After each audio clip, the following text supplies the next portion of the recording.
Abracom. Eu vou repetir, né? Começou agora. Em nome da diretoria da Abracom, eu gostaria de agradecer a presença de todos, todas e todos, principalmente vocês convidados, né? A Bruna Milê, o Everton e a Marisa, nosso coordenador de inovação, e que vai fazer a mediação desse encontro, né? Eu acho que é um tema que surgiu no próprio GT, e inclusive o Everton faz parte do GT, e a gente recebeu assim muita solicitação das pessoas se interessando para participar, para receber a gravação depois, então acho que vai ser um encontro bem interessante. Eu vou passar a palavra então para o Newton, que vai explicar, falar um pouquinho dos nossos convidados e explicar a dinâmica do encontro hoje. Newton, com você. Ok, Sheila, obrigado. Boa tarde, pessoal. Boa tarde a todos aí que estão despendendo esse tempo para estar com a gente aqui, conversando hoje sobre o South by. Tá? A ideia surgiu no grupo, a gente conversando de fazer esse review do evento, e com três perspectivas, três óticas diferentes. Tá? Aqui a gente tem Everton, que faz parte do nosso GT, e é de agência, então, e tem uma experiência bem legal, porque já vivenciou outras edições do evento. A gente tem Maria Luísa Borges, que é diretora do Jornal do Comércio de Pernambuco, então uma pessoa que vai ter essa perspectiva de alguém atuando em veículo. Então ela fala da trilha dela, o que ela escolheu, como foi que ela pensou o evento. E Bruna Milê, na ótica de um cliente de uma empresa, do Simpla, então ela pode dar essa perspectiva também. Então são visões complementares que vão ajudar a gente a fazer esse review do evento. Tá? A gente não estabeleceu aqui uma ordem, mas acho que qualquer coisa a gente pode começar, não sei, com o Everton, que é da casa já, para fazer esse abre e já dar essa perspectiva aí de como é que ele enxerga, ou como ele enxergou o evento, e fazer esse paralelo, que é bem interessante com as outras edições.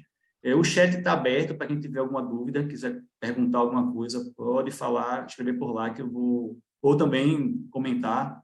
Fiquem à vontade, tá? Que é para a gente trocar ideia mesmo, participar, ser bem interativo. Obrigado, Newton. Obrigado, Sheila. Boa tarde a todos e todas. Bem-vindos, bem-vindas. Como o Newton disse, eu já estive no South by Southwest em outras edições. Essa foi a minha quinta participação. Uma vez que você vai, você quer ir sempre, né? Você acaba ficando viciado. Você move recursos para conseguir estar lá.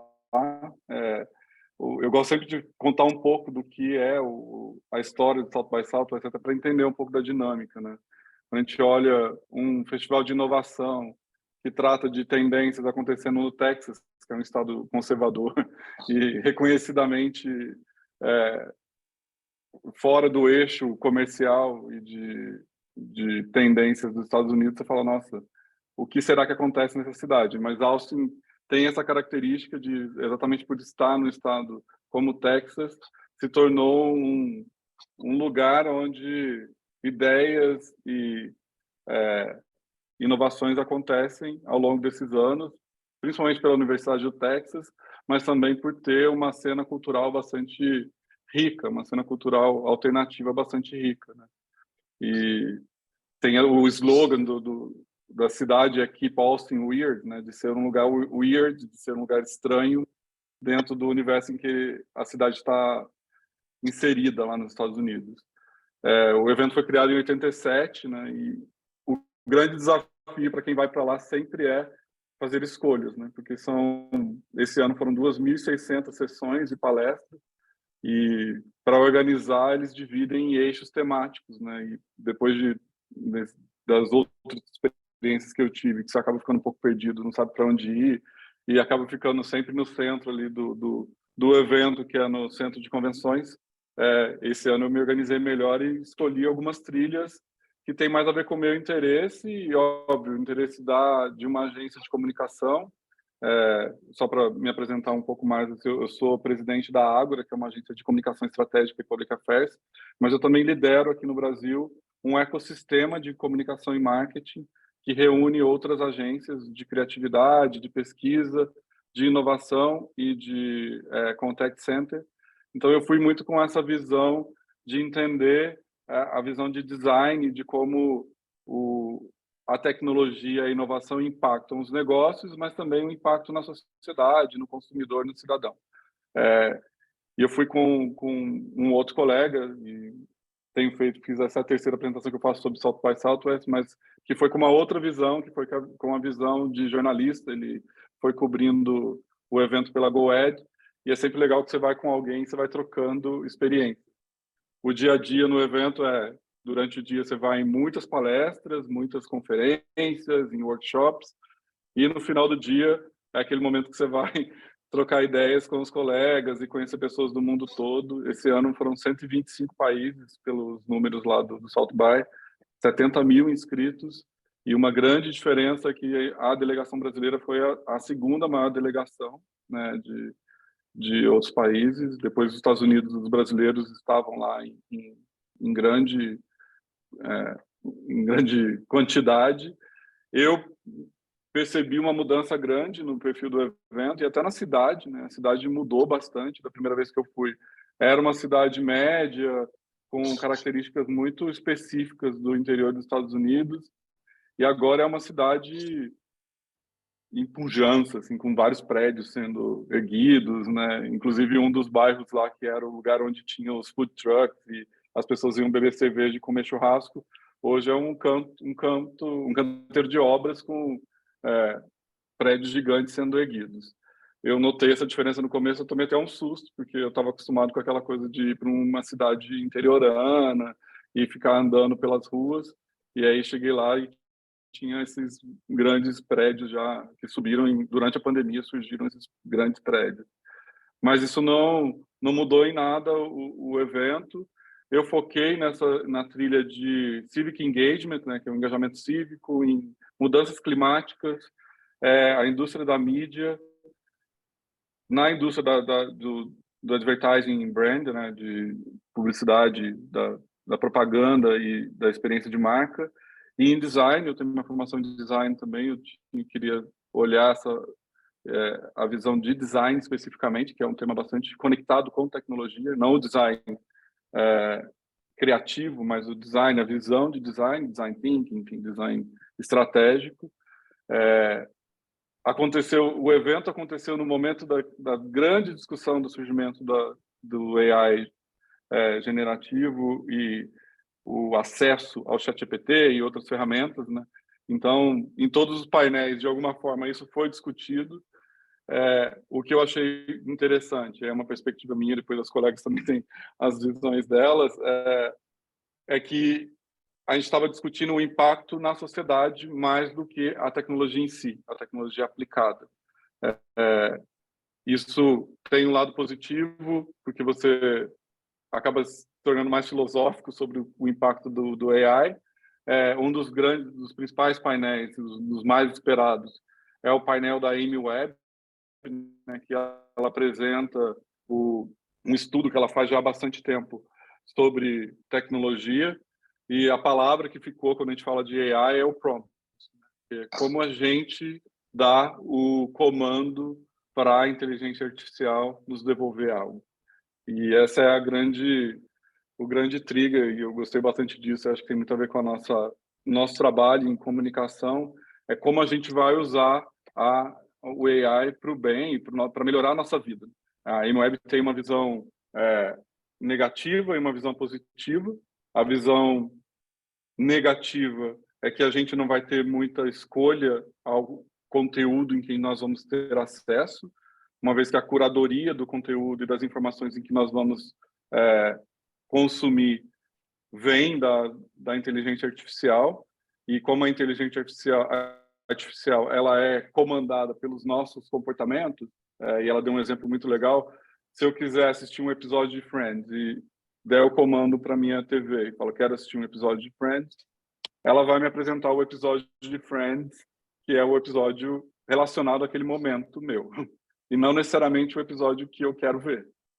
Mas a partir das minhas buscas e das minhas interações com as máquinas, ela vai entender que eu quero ver aquele episódio. Então, essa curadoria, essa falta de liberdade para a curadoria do que eu quero ter acesso à informação é o lado negativo, de certa forma, de você não ter muitas escolhas do que você vai consumir de informação. E é um desafio para nós, da comunicação, de saber direcionar bem a tecnologia para que as marcas, para que a reputação das companhias não sejam afetadas ou sejam construídas de forma genuína e dentro do parâmetro que deve ser construído.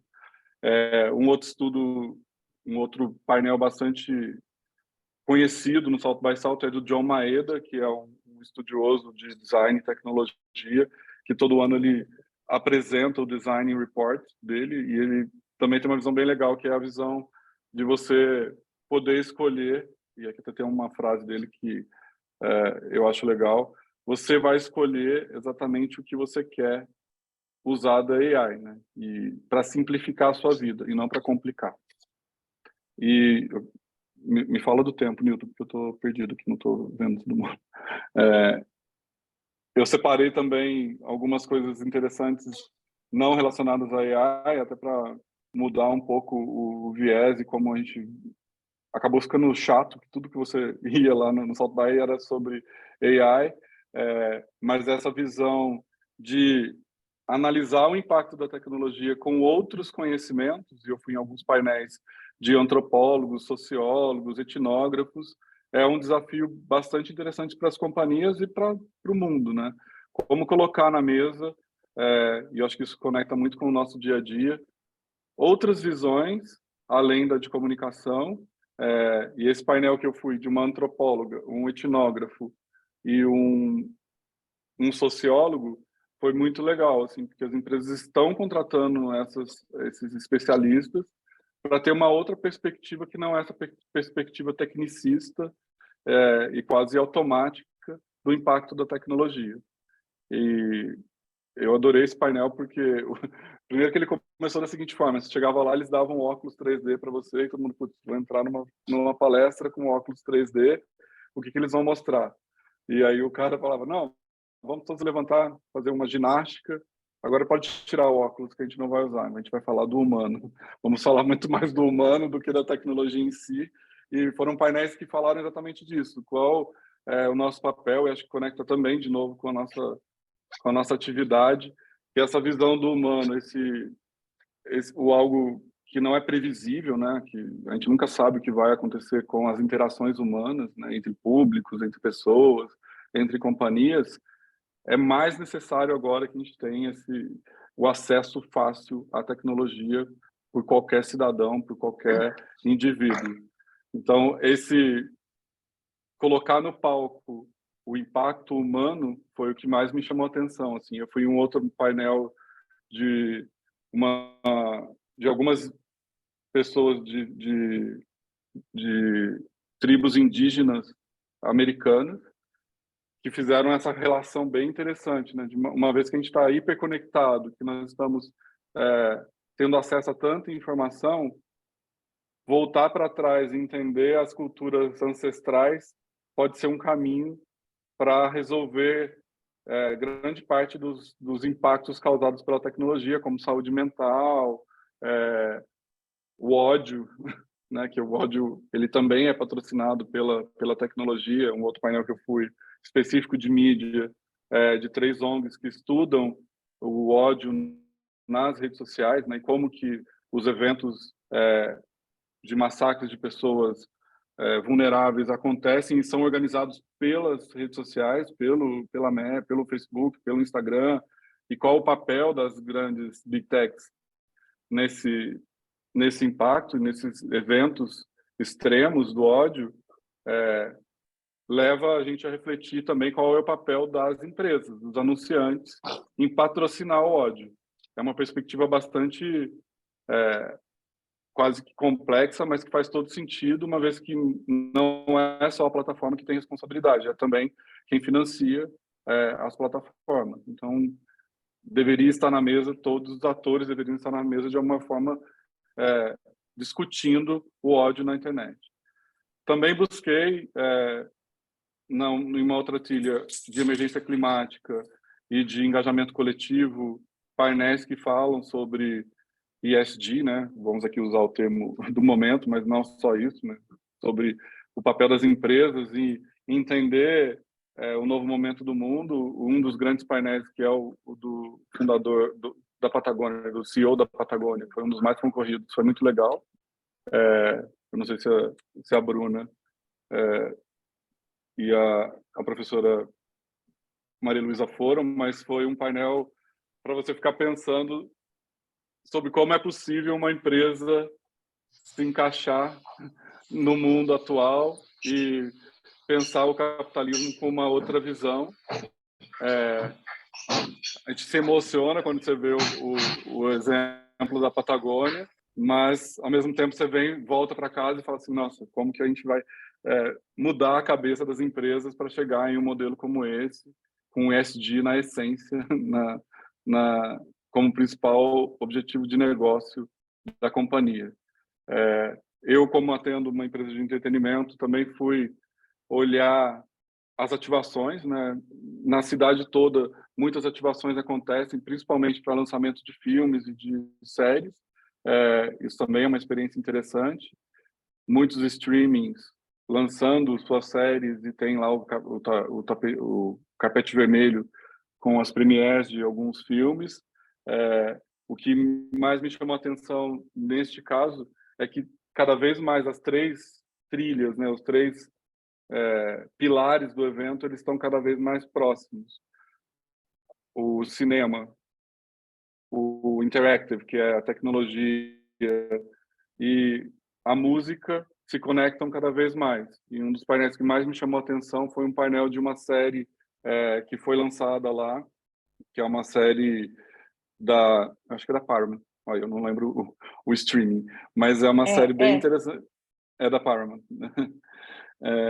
Que uniu uma realidade específica da sociedade americana, que é o imprisionamento de pessoas que usavam maconha, né, o cannabis, e os roteiristas eles vivenciaram e foram dentro do presídio para viver o dia a dia dessas pessoas, e a partir disso criaram todo o conceito musical da série e usaram tecnologia para entender a realidade dessas famílias e chegar no roteiro da série como um todo.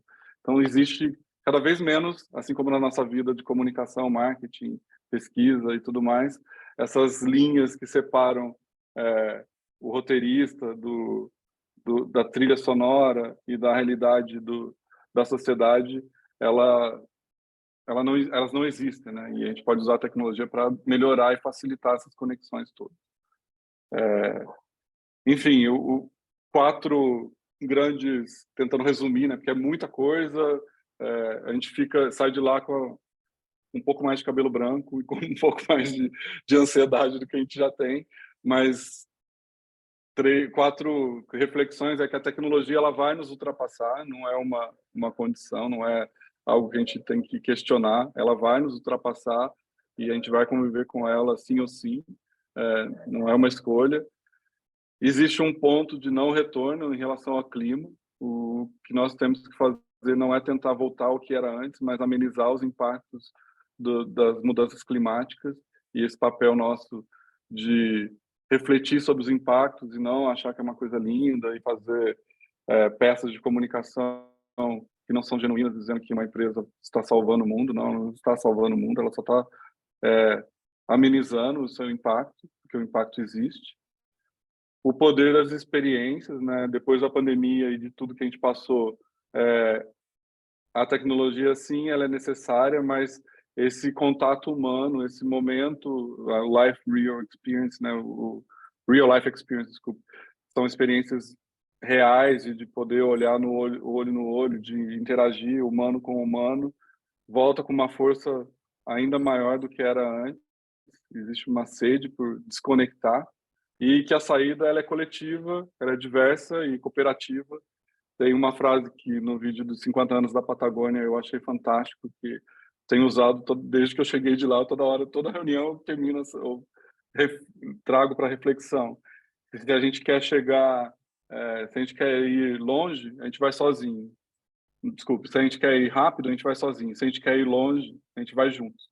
E isso diz muito sobre a comunicação e qual é o nosso papel como comunicadores de unir esforços, conectar públicos, interesses e fazer essa convergência cada vez mais, né? Usando a tecnologia, sim, mas nunca esquecendo o lado humano, que é, no final do dia, a gente está fazendo tudo pela sobrevivência da humanidade. Enfim, minhas reflexões aí, e passo para os colegas. Boa. Vamos agora aproveitar e passar agora a palavra para a Bruna. Bruna da Simpla vai passar, vai ter uma apresentação também, que ele já liberou para você, Bruna. Fique à vontade aí para fazer sua intervenção aí na fala, a sua visão como empresa, tá?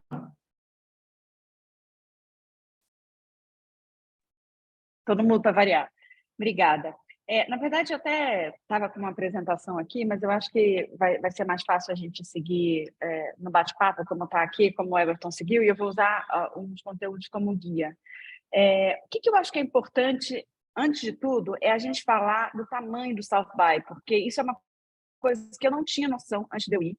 E acho que esses números ajudam a gente a ter uma noção do que a gente está falando. Provavelmente cada um de nós aqui vai contar um South By completamente diferente. Aliás, uma dica, se você quer parecer que é íntimo do SXSW, você chama ele de South By. É mais fácil, inclusive, porque não dá um trava-língua. Então, fala, o South By, já me deram essa dica aqui. Eu falo para não confundir. São 10 dias de evento, tem uma conferência com 2 festivais acontecendo ao mesmo tempo, que é um de música e um de filme. São 3 exposições, tem uma de realidade estendida, uma de Creative Industries e uma Flatstock, que são os cartazes deles, mas essa de Creative Industries tem bastante coisa interessante para a gente ver. 25 trilhas temáticas, mais de 1.400 eventos e sessões acontecendo nesses dias, mais de 40 mil participantes. Esse ano, como ele falou, tinha mais de 2 mil brasileiros, era a primeira maior grupo estrangeiro, né, dos Estados Unidos, era do Brasil, e 137 ativações de marcas em lounge. A gente que trabalha com comunicação, essa coisa de ativação é incrível. O Everton comentou da Paramount, tinha inclusive uma ativação enorme deles, e você anda pela cidade, tem ativações por todos os lados. Então, acho que isso é um ponto importante. Das trilhas, a gente tinha uma trilha que chamava 2050, que era de futuro, uma só de publicidade, brand experience, tinha uma só de cannabis, tinha a parte toda de civic engagement, clima, enfim, tinha cultura, esportes, startups, a indústria de tech, a parte de transportes, a parte de viagem, a parte da revolução do trabalho, do ambiente de trabalho. Então, era tanta coisa acontecendo que cada um de nós pode ter visto um evento totalmente diferente. Então, a gente começa dizendo que, desculpa que a gente não vai conseguir contar tudo para vocês que aconteceu lá, e é bom ter várias pessoas, porque a gente consegue dar uma visão geral. Eu trouxe algumas coisas aqui, alguns temas. O meu recorte inicial era um recorte muito de marketing. E eu, quando estava a caminho de lá, eu mudei a minha agenda inteira. Eu falei, eu não vou ver muita coisa de marketing, vou ver algumas coisas de entretenimento e eu quero ver o que está fora disso, o que está fora do meu radar. Eu acho que nós que trabalhamos com comunicação e com marketing, precisamos estar mais próximo, mais longe possível do escritório e o mais próximo da vida de verdade. Entender o que está acontecendo no mundo para a gente poder trazer as tendências para cá. E aí eu faço um disclaimer que eu sou jornalista, eu já trabalhei em assessoria de comunicação durante muito tempo e eu fiz essa migração de assessoria para outra, então, para a empresa, né, para cliente, e aí depois para o marketing. Então, tentando colocar os 2 chapéus aqui. Um dos temas que estava muito forte lá era fungos e cogumelos. O resumo era o seguinte, os cogumelos vão salvar o mundo. Eles vão salvar o mundo por causa de comida, porque eles vão ser uma solução de proteína não animal, e que não vai ter impacto para o meio ambiente, que vai ser barata. E aí são os tais de micélios, que são umas raízes de fungo, assim. Eu até provei. Vocês provaram, gente? Tem um gosto meio de shiitake, assim, não é uma delícia, não. Mas bem feito, até salada de sapato fica gostoso, né? Então, acho que se é para salvar o mundo da fome, é uma boa solução. E os cogumelos vão salvar o mundo também por a questão das doenças mentais. Então, já existem cientistas trabalhando com alucinógenos para ajudar a resolver problemas de depressão, para ajudar a resolver vários problemas de saúde mental, e com resultados, em alguns casos, estão trabalhando nas dosagens ainda, mas com resultados de uma pessoa que tinha uma síndrome super séria de depressão, outras coisas. Quem tem depressão ou quem convive com alguém que tem depressão sabe que é algo que a gente precisa tratar a vida inteira. Eles reprogramam o cérebro.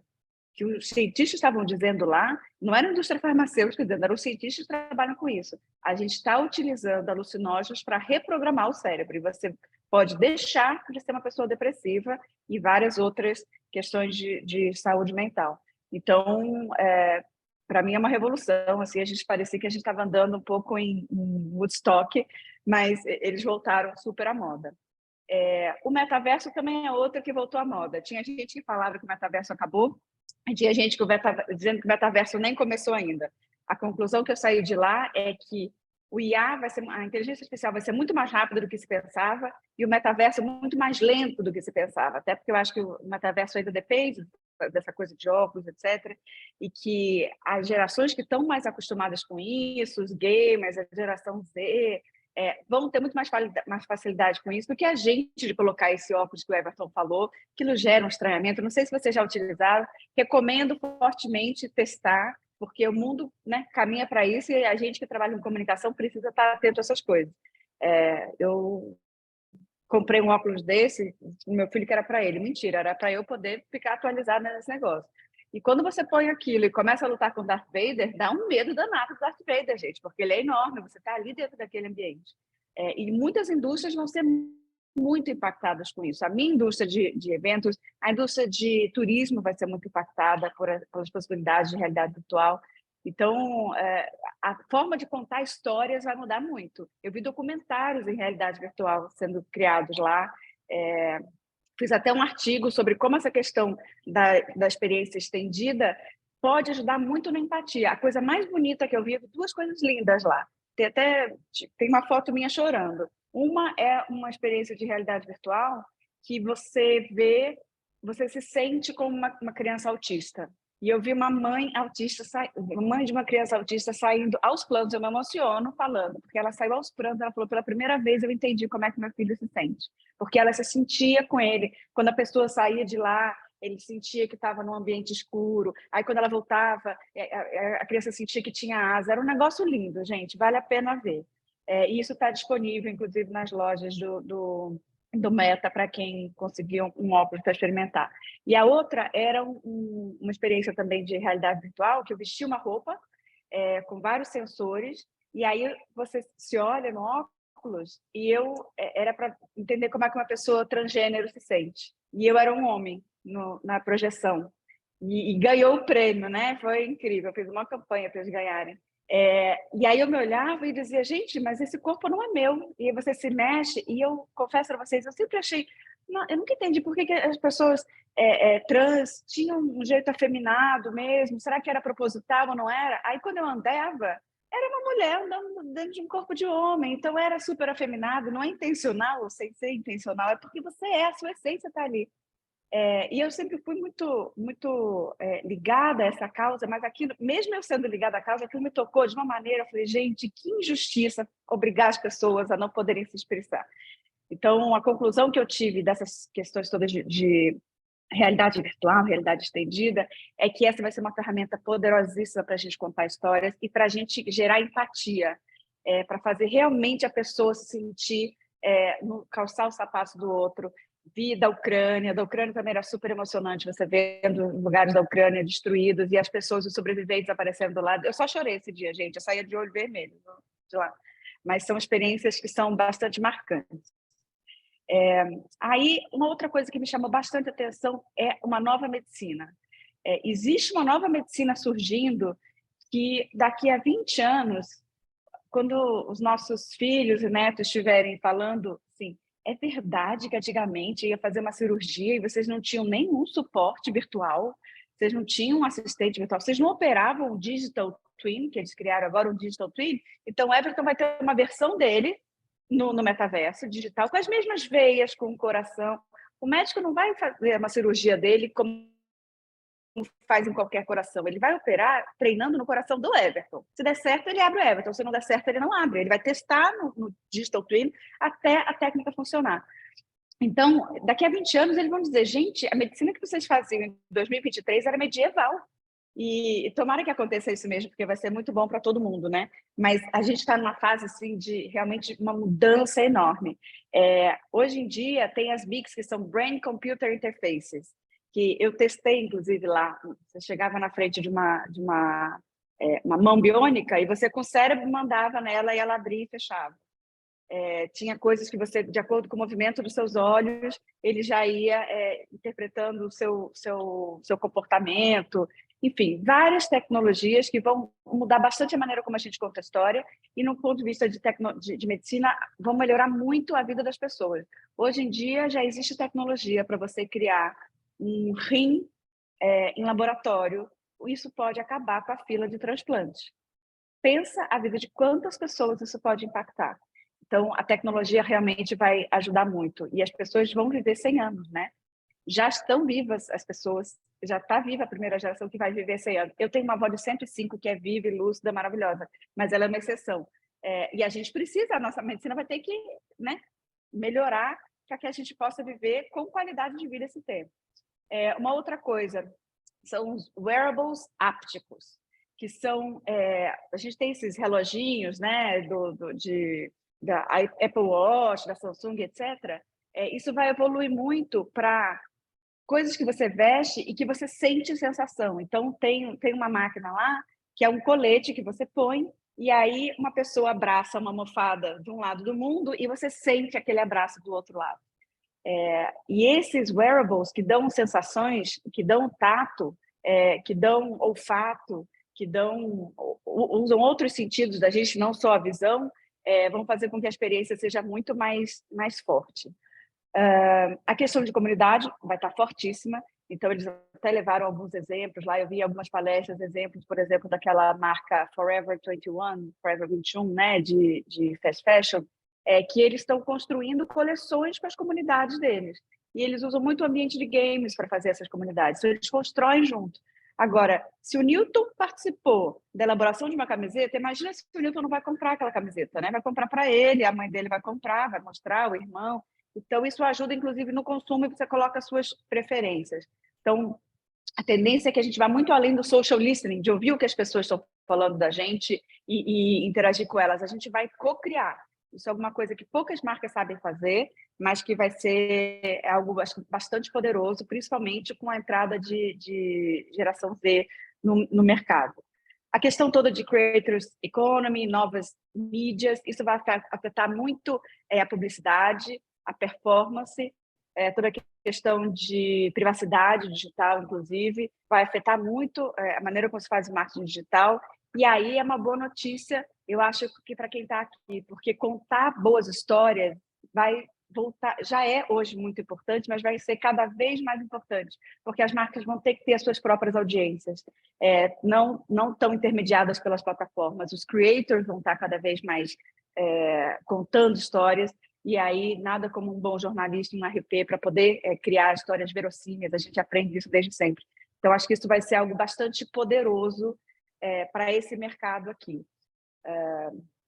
Tem uma outra tendência de retail media, né, que aí tem mais a ver com mídia, que são essas mídias dentro da Amazon, dentro do Mercado Livre, os produtos que se vendem dentro dessas ferramentas, eles vão poder contar com a mídia das próprias plataformas. Que eu preciso puxar a sardinha para o meu lado, os eventos in real life são muito fortes, e a gente vê o Web Summit lotado, né? Que estava lá, que teve no Web Summit agora no Rio, em Lisboa também, lá estava lotado também no South By, então as pessoas estão desesperadas para se encontrar de novo.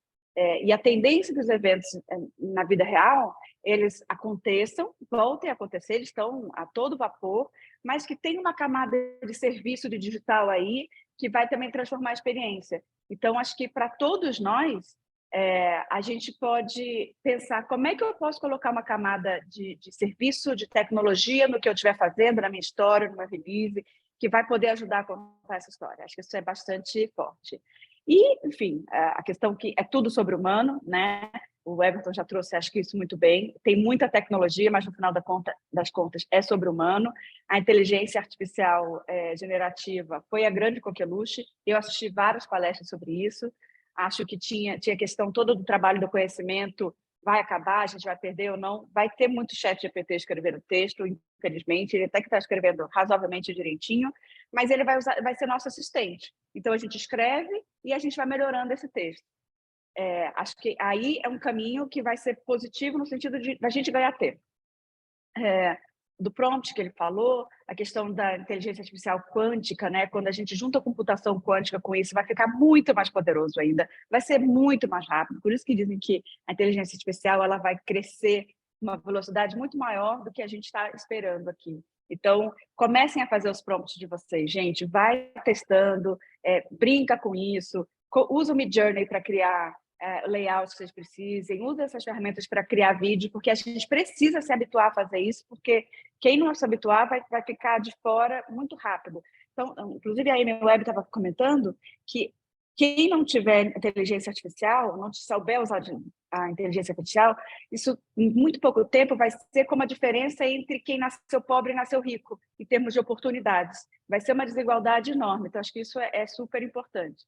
E aí, para fechar, eu saí desse evento com muito mais perguntas do que certezas. E conversando com pessoas que já foram a outros eventos de lá, até quebrei meu colar aqui, que já foram a eventos, esse ano usaram até a expressão de design the unknown, quer dizer, um ano de projetar o desconhecido. Vai ser tão diferente tudo que está vindo com uma inteligência artificial generativa e quântica, que a gente ainda está tateando no que pode ser esse futuro, e a gente precisa estar preparado para ele. Gostando ou não gostando, eu acho que nós que somos de comunicação e de marketing precisamos aprender a trabalhar com ele e a lidar com ele.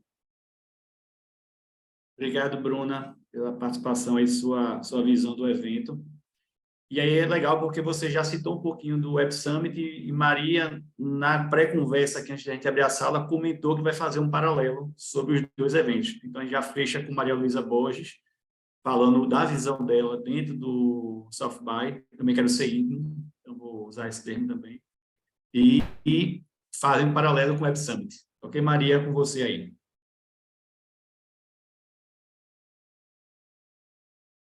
Está fechado o áudio.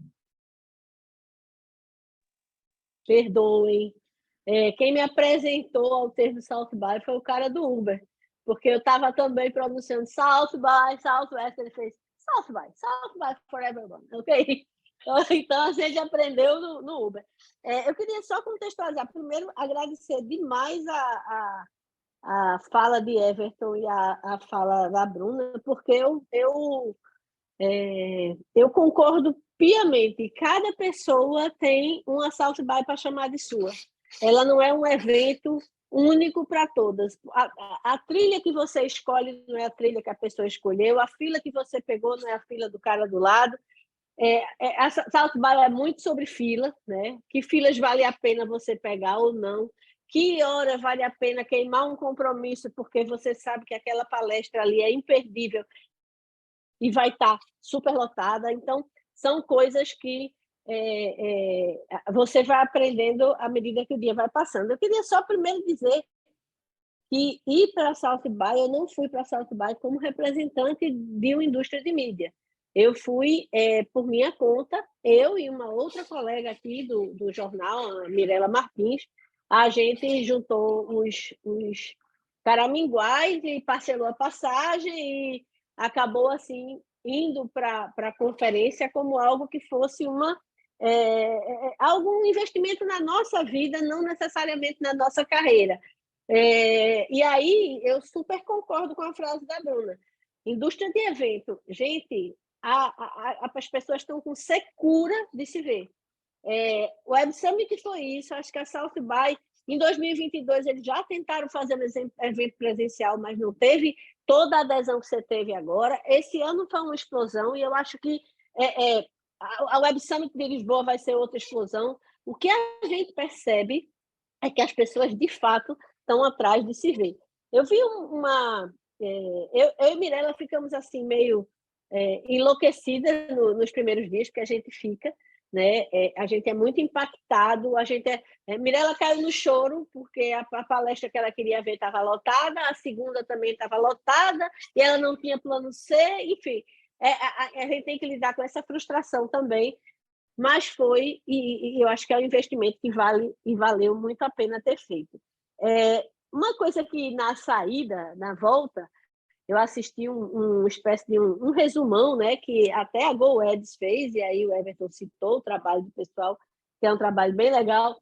Diz que o tema não falado da South by foi I don't know. De fato, né, o desenho do desconhecido foi talvez a coisa mais scary, né, mais apavorante assim que a gente sentia. As pessoas estão vivendo uma época que elas percebem que é uma época de profunda transformação, talvez muito maior do que a gente já viveu até agora. Sobre inteligência artificial, eu fui para alguns painéis com futuristas e, assim, curto demais. Mirella disse que não gosta muito de futurista, porque diz que eles fazem... ela diz, Web, ela faz 700 páginas de relatório, alguma coisa tem que dar certo. Não é possível que com 700 páginas tudo vai dar errado, mas eu acho que não, acho que são pessoas que têm assim, uma sensibilidade para tentar perceber sinais que nem todos conseguem ver dentro do imersos que estamos na nossa realidade. Mas em alguns desses painéis sobre inteligência, sobre futuro, me chamou muita atenção assim, porque, claro, se falava muito de inteligência artificial, se falava muito sobre o futuro do trabalho, mas se falou muito também sobre o futuro das relações, porque muito provavelmente já está entre nós, tanto está entre nós a geração que vai viver até 100 anos de boa, tá? Provavelmente com qualidade de vida, com saúde, e que precisa ter toda uma gama de serviços, atendimentos, todo um ecossistema voltado para atendê-los, tá? Como também está entre a gente, muito provavelmente já nasceu e está entre nós, uma geração que talvez não faça muita diferença estar com uma pessoa real ou com uma pessoa virtual. Por que a gente imagina isso? Quem tem filho gamer, quem tem neto gamer, eu já estou na época dos netos, tá? Percebe que a imersão, muitas vezes, para ele é muito melhor do que aparenta ser muito melhor do que a realidade. E aí a gente traz na memória assim, algumas de filmes que a gente já viu, de pessoas tipo Her, tipo Simone, que é um filme mais antigo ainda, e que mostram exatamente essa possibilidade de você se relacionar com o ser humano. Pode chegar a um momento em que entre você estar numa relação abusiva ou você estar numa relação virtual em que você seja bem tratado, talvez isso faça muita diferença e que realidade e ficção não seja algo tão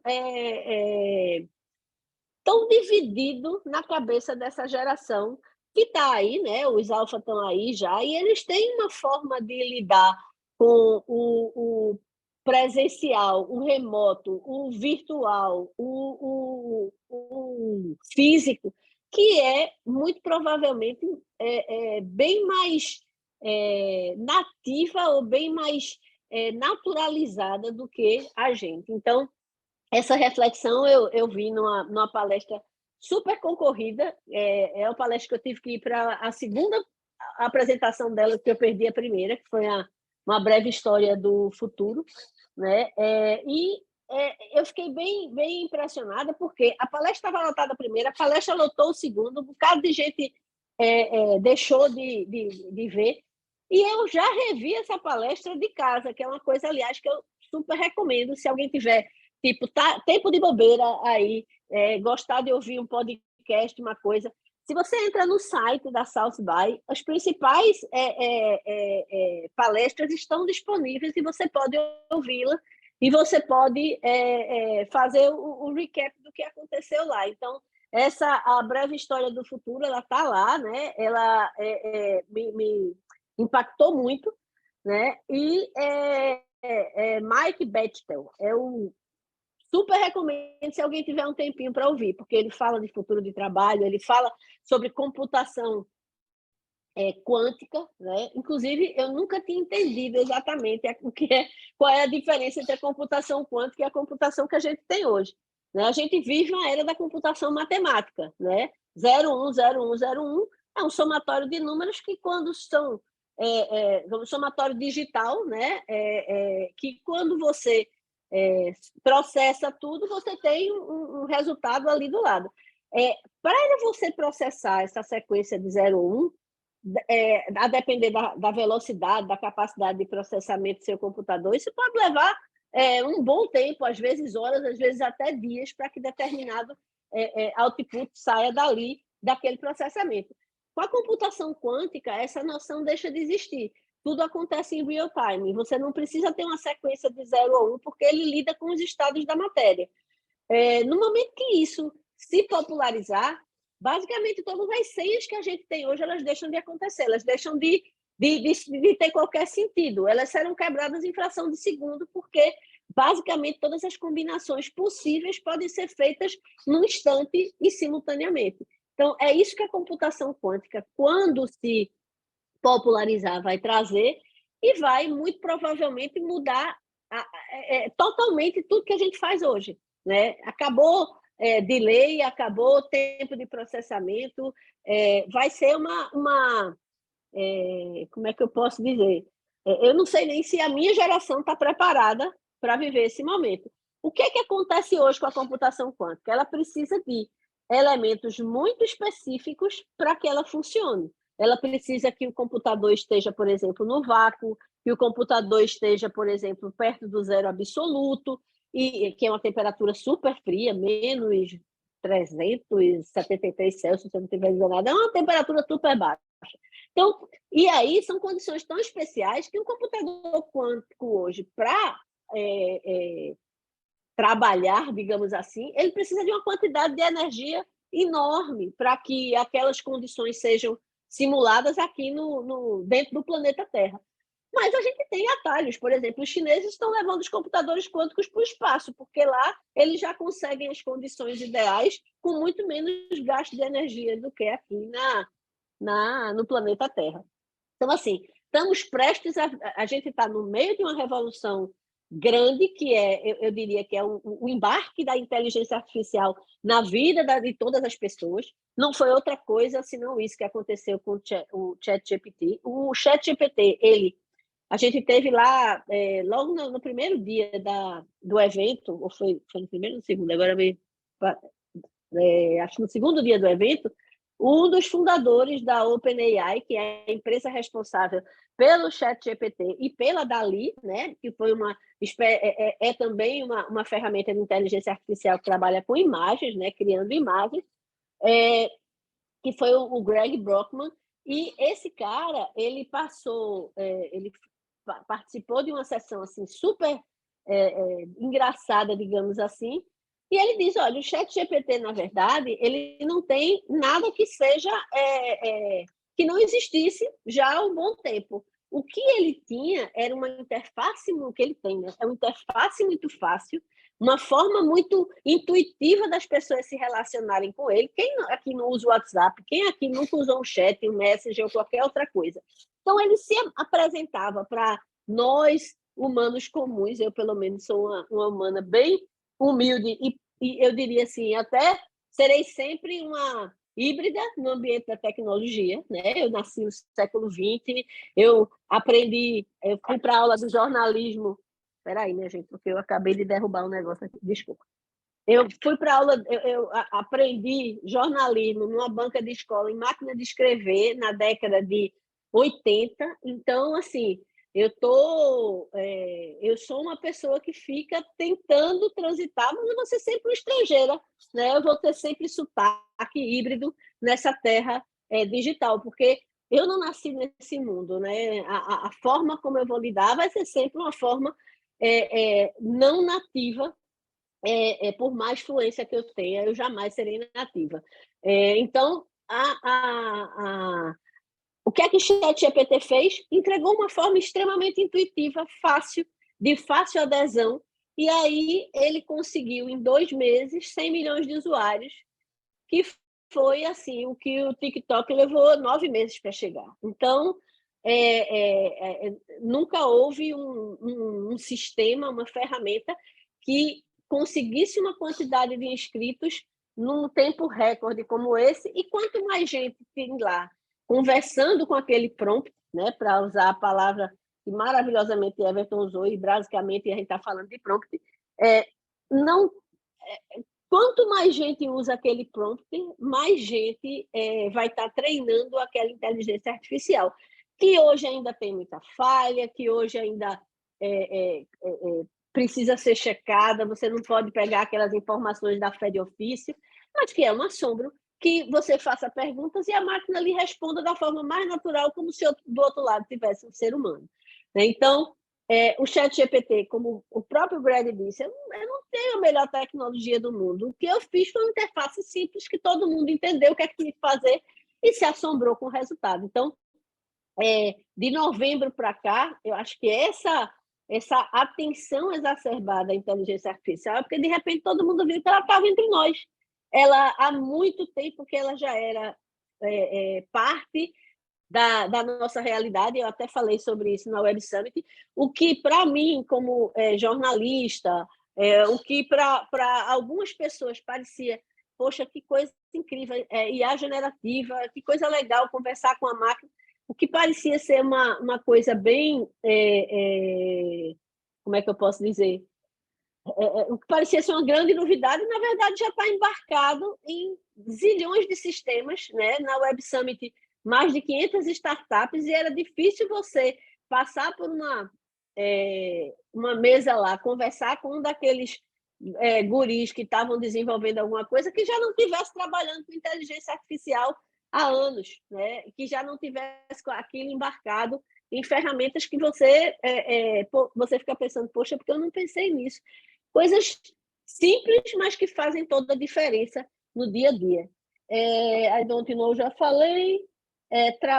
IA no trabalho, IA nas relações, falei um pouco sobre as relações. E com relação ao trabalho, eu acho que foi a Bruna que falou, que basicamente não adianta ficar imaginando se IA vai substituir o jornalista ou se IA vai substituir.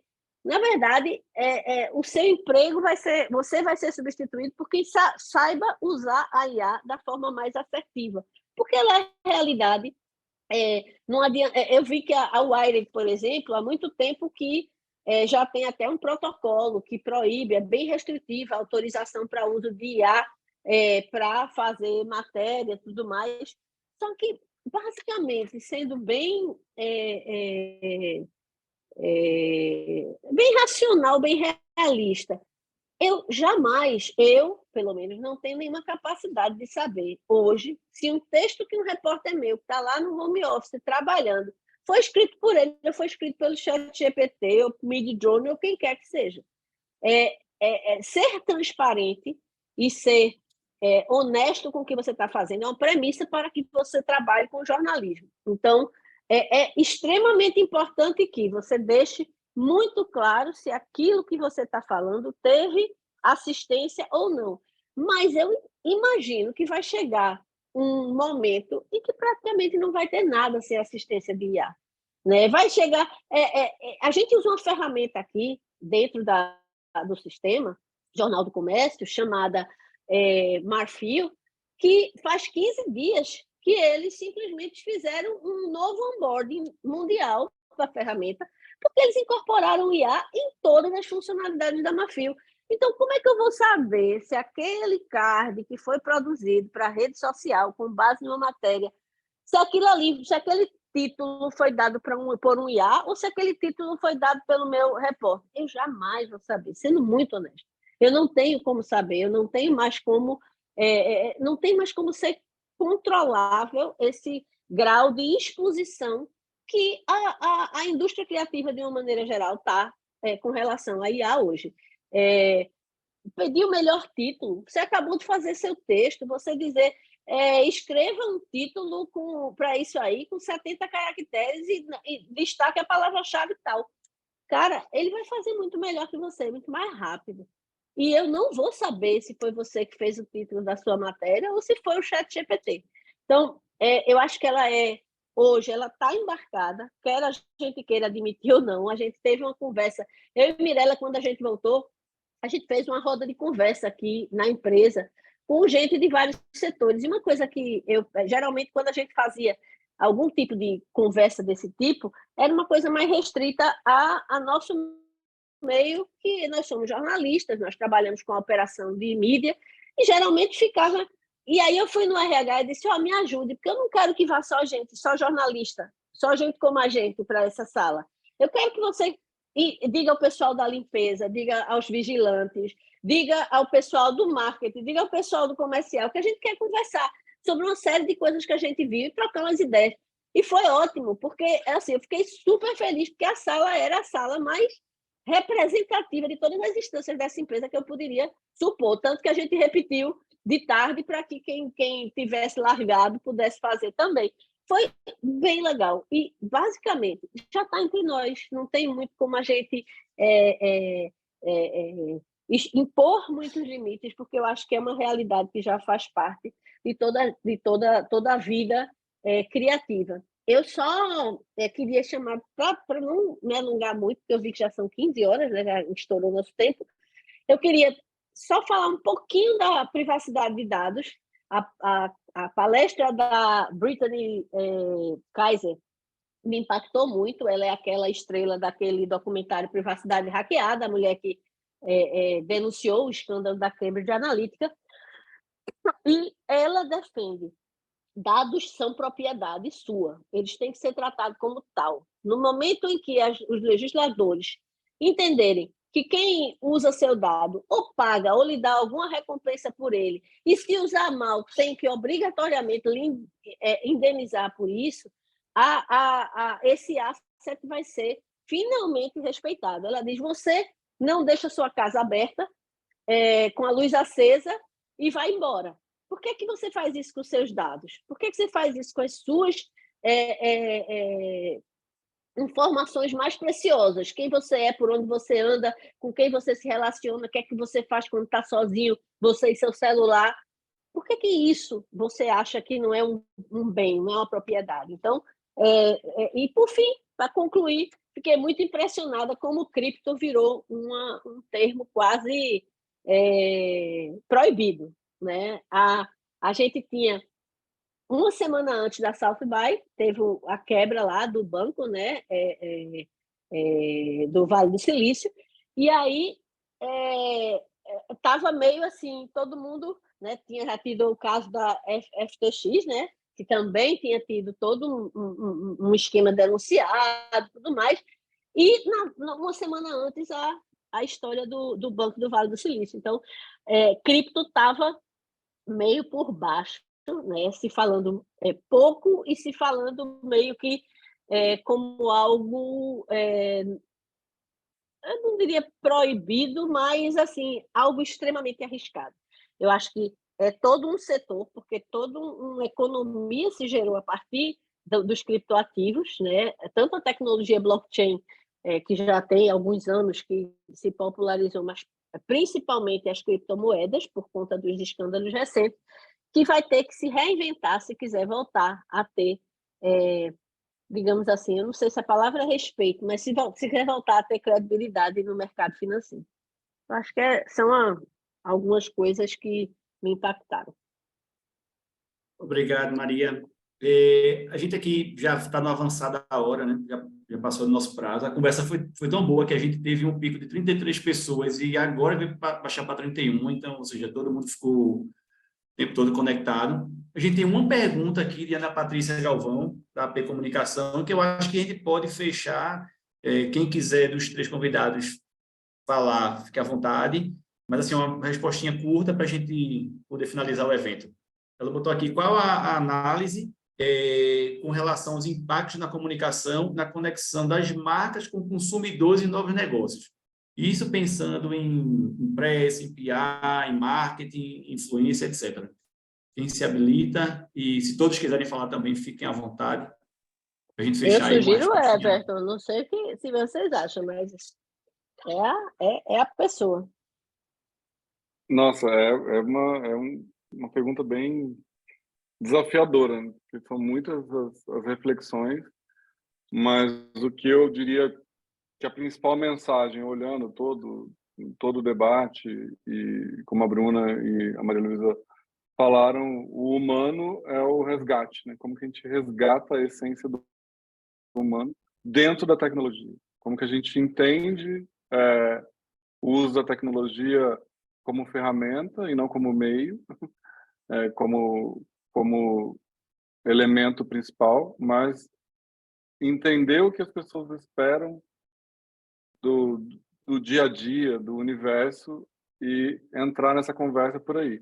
Aí sim, você pode usar a tecnologia, você pode usar a inteligência artificial, pode usar VR, pode usar Eu até coloquei aqui metaverso, zoando, porque o metaverso era o boom e depois desapareceu, porque acho que tem muito a ver com isso, com esse lado humano de que as pessoas estão cansadas e buscam o contato real com o outro, né, ou com os outros. Uma das questões que mais me chamou a atenção nas outras edições, todos os debates relacionados à diversidade e inclusão, a impacto ambiental e a toda a questão que não é a tecnologia em si, estavam lá na Universidade do Texas, que é longe do Convention Center, que é tudo muito longe. E esse ano, uma coisa que aí eu pessoalmente fiquei muito impactado, um dos principais painéis eram as participantes do RuPaul's Drag Race.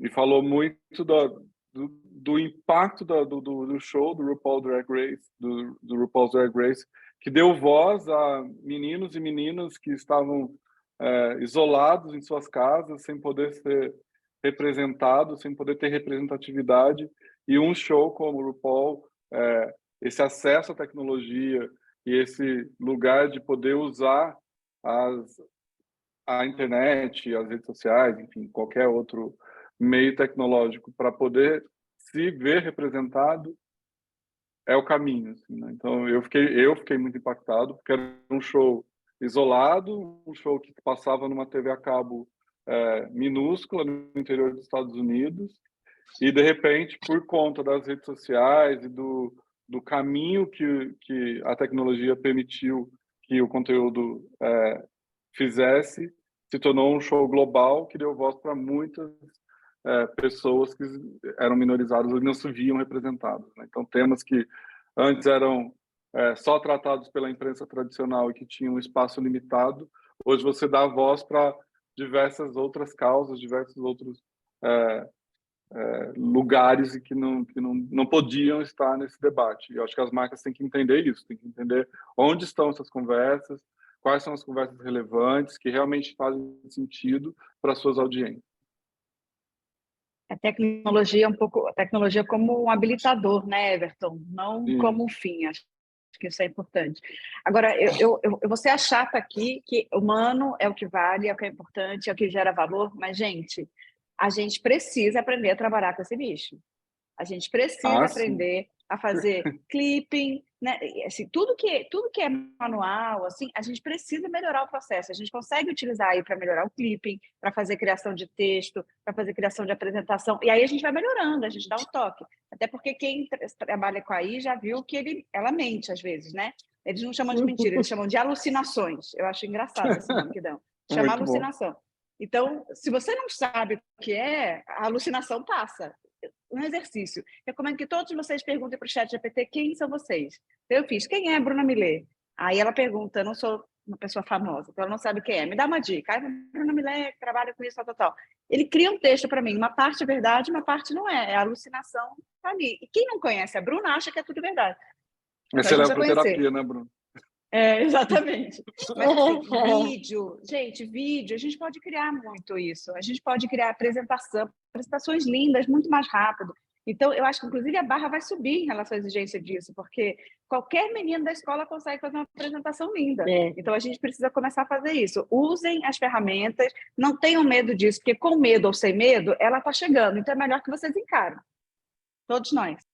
Bruna, aproveitando, surgiu uma pergunta aqui de Patrícia Natusca, que fala, perguntando se a IA vai aproximar ou reduzir as diferenças ou isolar mais ainda alguns. Na sua visão, o que é que você acha?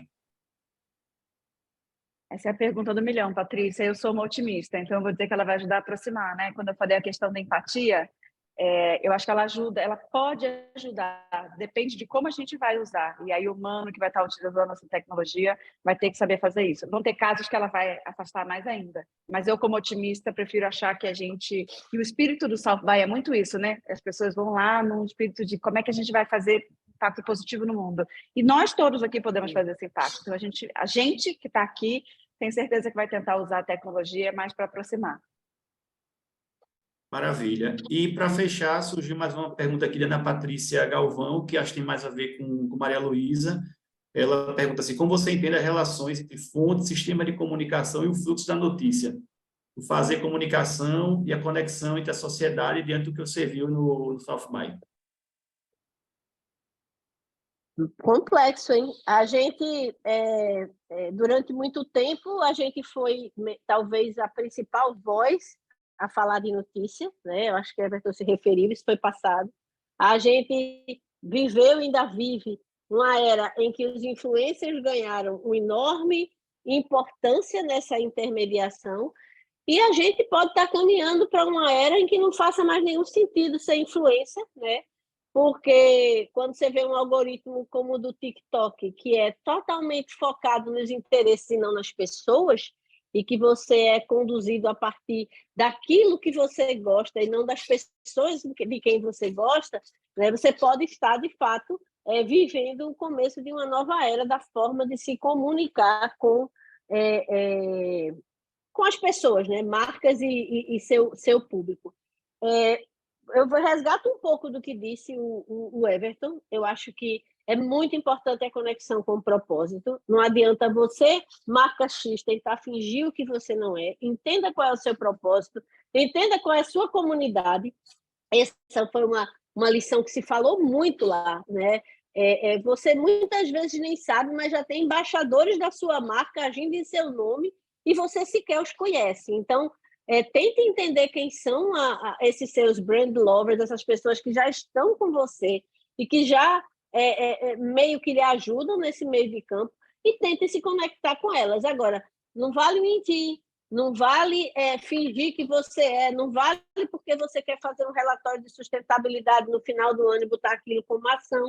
Tem que ser uma coisa que tem que vir de forma natural dentro das suas bandeiras. Né? Então, ache sua comunidade, ache suas bandeiras e você vai achar a sua comunidade.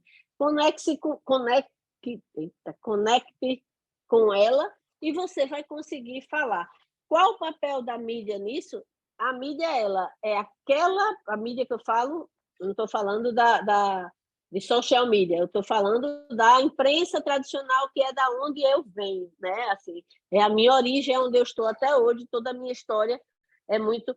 A gente virou meio um patinho feio durante um período muito importante, eu diria, mas eu acho que a gente tem uma característica: nós somos responsáveis, podemos ser responsabilizados e está no nosso DNA checar para ver se alguma coisa é verdade. Então, esse é o risco maior do uso indiscriminado da inteligência artificial por causa das alucinações.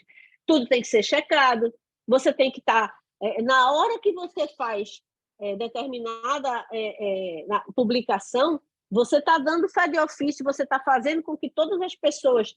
Não, isso eu acredito porque eu vi no Jornal do Comércio. Quantas e quantas vezes a gente não viu isso acontecer? Toda vez que tem um grande acidente, uma grande tragédia, a minha home tem um pico de acesso. Isso é o quê? São as pessoas querendo saber, será que é verdade que Gabriel Diniz morreu? E aí você tem um mega pico de audiência, tipo, se não deu no JC, se não saiu no portal NE10 ainda, pode ser que não tenha acontecido. Então, na hora que saiu, geralmente a maioria das pessoas começa a dar fé de ofício. Então, qual é o nicho que nós, imprensa tradicional, trabalhamos e pretendemos trabalhar? A gente é responsável pelo que a gente faz, a gente checa as informações. E a gente erra também. Quando a gente erra, você pode nos responsabilizar pelo erro, você pode pedir um direito de resposta, e como veículo de imprensa, nós temos obrigação, até legal, de dar resposta. Então, acho que isso é que nos diferencia de um universo assim completamente maluco de publicações que você tem para todo lado, onde muita gente você não sabe nem de onde é que aquilo veio, quem escreveu, para onde vai, para onde veio. Então, no nosso caso, nós trabalhamos nesse nicho da informação que é checada, da informação responsável e da informação que a qualquer momento você sabe quem produziu, quem é responsável por aquilo, quem, no final das contas, pode ser acionado se nada der certo. Perfeito. Obrigado, Maria, mais uma vez aí. Everton, quer contribuir? Não, eu só queria contribuir tanto com a Bruna como que a Maria falou. Eu acho que eu sou, assim como a Mariana, sua Suna, sou um realista esperançoso. Não sou nem otimista nem pessimista.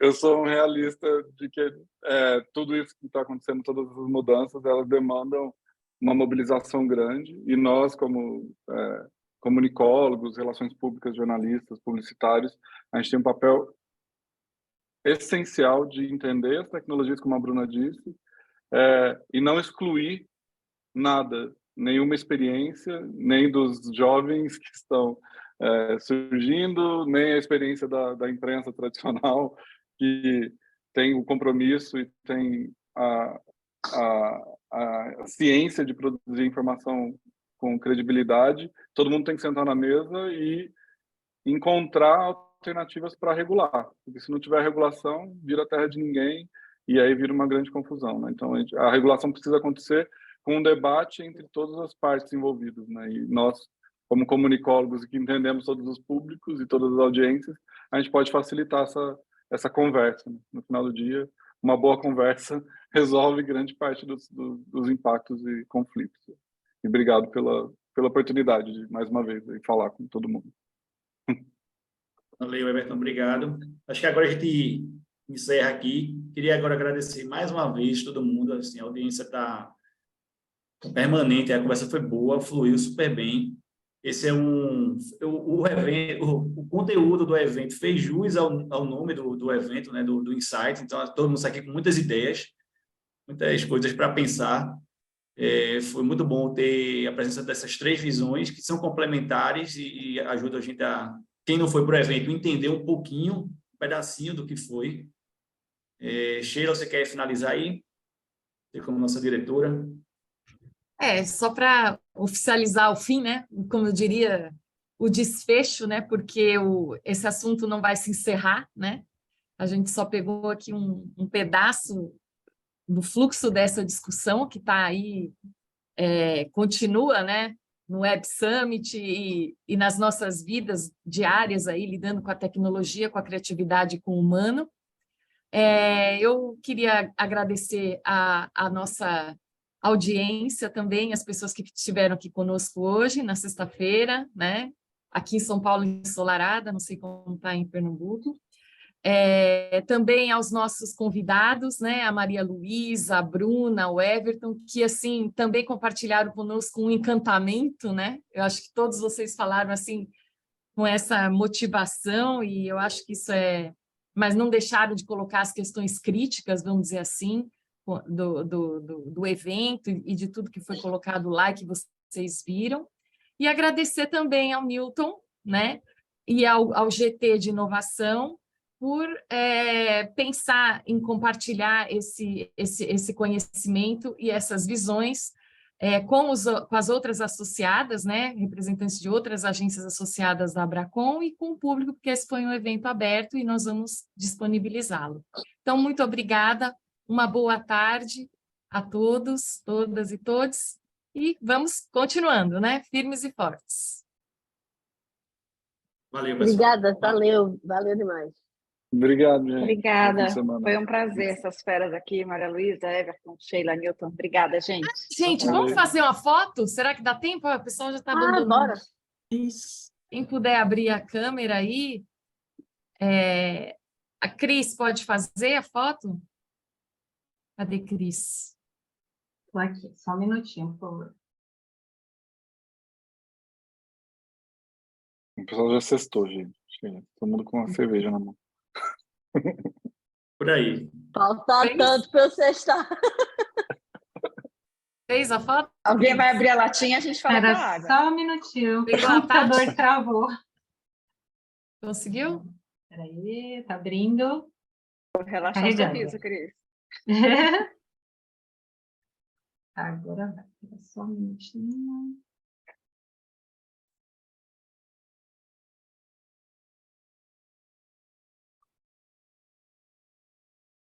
Tem gente abrindo a câmera ainda. Quando for para sorrir, você avisa. Senão a gente fica assim, ó. Pode sorrir, Faz pode assim. sorrir.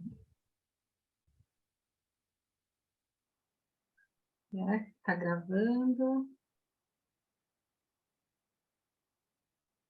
Gente, espera só um pouquinho com o computador.